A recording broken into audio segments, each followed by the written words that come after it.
Hello, I'm Ollie and this is Criminally, where I talk about crime, pulp, horror, that kind of thing. Today, manga. This is going to be the last Manga Monday video.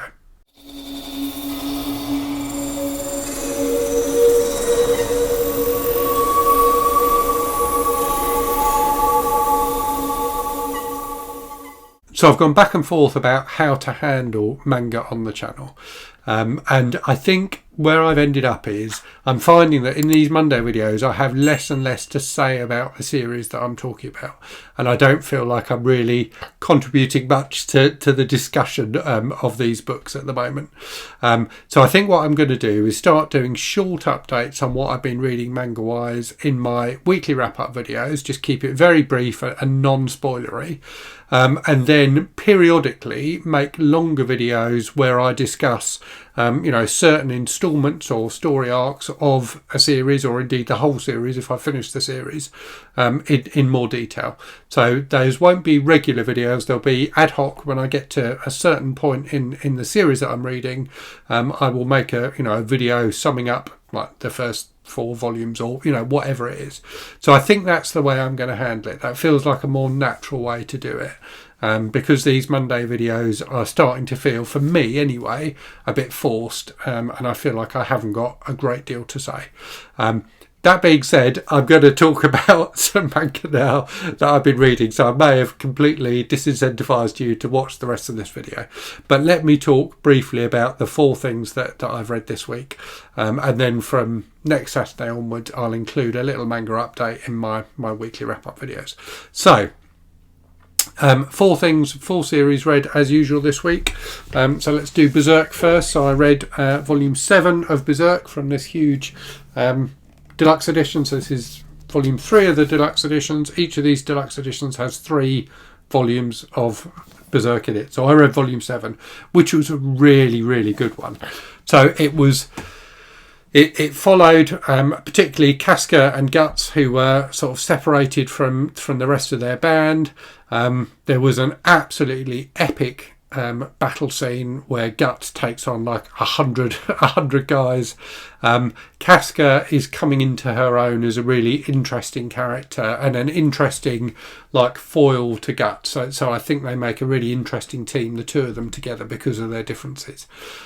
There's some slightly dodgy stuff. I wasn't sure about the kind of one of the central like plot devices in this edition is that Casca, who's female, has got her period and so is completely weak and can't fight anyone. So I wasn't too sure about that as a plot device, but it does allow you to have this really epic battle with Guts taking on loads of people. So that was good. And there's some fairly broad humour in this instalment as well, which maybe didn't always land that well. But overall, I did really enjoy it, and there's some fantastic action sequences in it. So also read Volume 4, or Perfect Edition Volume 4 of Monster, which I'm really, really enjoying still. So and I've said this before, I keep saying this, it feels very different from the other manga I'm reading. It's much more of a kind of traditional thriller. I read, in fact, Billy Summers by Stephen King this week as well, and there's definitely similarities between Monster and Billy Summers in terms of the way the story kind of plays out and some of the plot devices and things like that. So really, really enjoyed it. Continues to follow this investigation into this weird pair of children who've grown up, one of whom is now a monster, and one of whom is much more a much more sympathetic character. So it's the number of different characters in this series that really impresses me, and the way the author manages to juggle them all, and also the way, like in pretty much the first half of this volume, or certainly the first third, the main character, the doctor character, doesn't appear at all, and it's all kind of other storylines going on that don't involve him. So other characters and some new characters, their perception of what's going on, and it all comes together once the Doctor character comes in again. It all comes together really, really well. But you get this, and I've said this before about this series, you get loads of kind of tangents and side stories and things like that, which work really, really well. They really do make for an engrossing read that feels quite broad in its scope. So yeah, continuing to really enjoy Monster. I do think it's an excellent series, and I'm now, so I think there's 9 volumes in total, so I'm almost halfway now. So this will probably be the first thing that I do like an overall video on. Also read, so I ended up not reading volume 9 of Attack on Titan, which is the next volume I have to read, because I'd found that I was getting a bit kind of tied up in knots with Attack on Titan, and I felt like I was losing my way a bit with it. So instead I reread the first 8 volumes. And I can see now, having reread them, I can see why I was getting a bit confused with it, because it skips around a lot in terms of like the timeline. You get loads of flashbacks. There's loads of bits where there's loads of, like, if you like, true flashbacks where you're going back to events that take place before the start of the series. But you've also got a load of stuff where the story is just told it kind of out of order. Which actually, when you realise what's going on, works really well. But I think I'd got a bit confused by it, and there's loads of characters to keep track of as well. So I really appreciated reading through those first 8 volumes again, and reading them. I read them back to back rather than reading them with gaps in between, and found it a lot easier to follow. So I feel like I've kind of re-grounded myself with the series, I guess. And I'm looking forward to picking up volume 9 next week. And continuing with it. So that was an interesting read, and yeah, I had a good time with that. And then also read volume 3 of One Piece. So One Piece, I kind of feel like I haven't hit, it hasn't really kind of connected with me yet, or I haven't connected with it. In that it just seems a bit silly, and maybe that's the point of it. But I'm not convinced I'm going to continue with One Piece. I'll certainly give it another few volumes.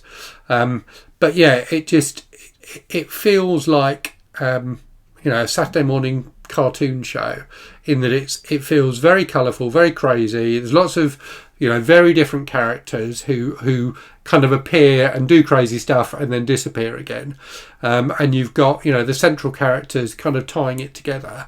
But it does feel a bit too, for want of a better word, I suppose, a bit too childish for me, which isn't a criticism, and I'm certainly not saying that people who enjoy it are childish, and there are certainly loads of very childish things I do enjoy, but yeah, for some reason it's just not really connecting with me. So I'm going to try a few more volumes of it, but for now, I'm unconvinced by it, and I can't really see why it's quite as popular as it is. Clearly it's, one of the most popular series, and it is fun and funny and entertaining. But yeah, there's for some reason I'm just not vibing with it. So I'll keep trying, but yeah, I think there's a reasonable chance I will give that one up. And it reminds me, I can't remember if I said this last time or not, but it does remind me of some of the things I used to read as a kid, like Asterix and things like that, in that it feels very deliberately over the top and silly, which can be entertaining, but can also be a bit tiring after a while. So yeah, I find when I read One Piece, I end up craving something a bit more serious, like Berserk or Monster, which I definitely prefer. If you've been enjoying these Manga Monday videos, apologies for cutting the series short, but yeah, like I say, I just don't feel like it's working for me as a format, and if it's not working for me, it's probably not working for you that well either. But I will continue to cover manga on the channel. I'll just do it in a slightly different way. But anyway, thank you very much for watching today. I hope you're safe and well out there. Hope you're really good stuff, and I'll speak to you again very soon. Cheerio.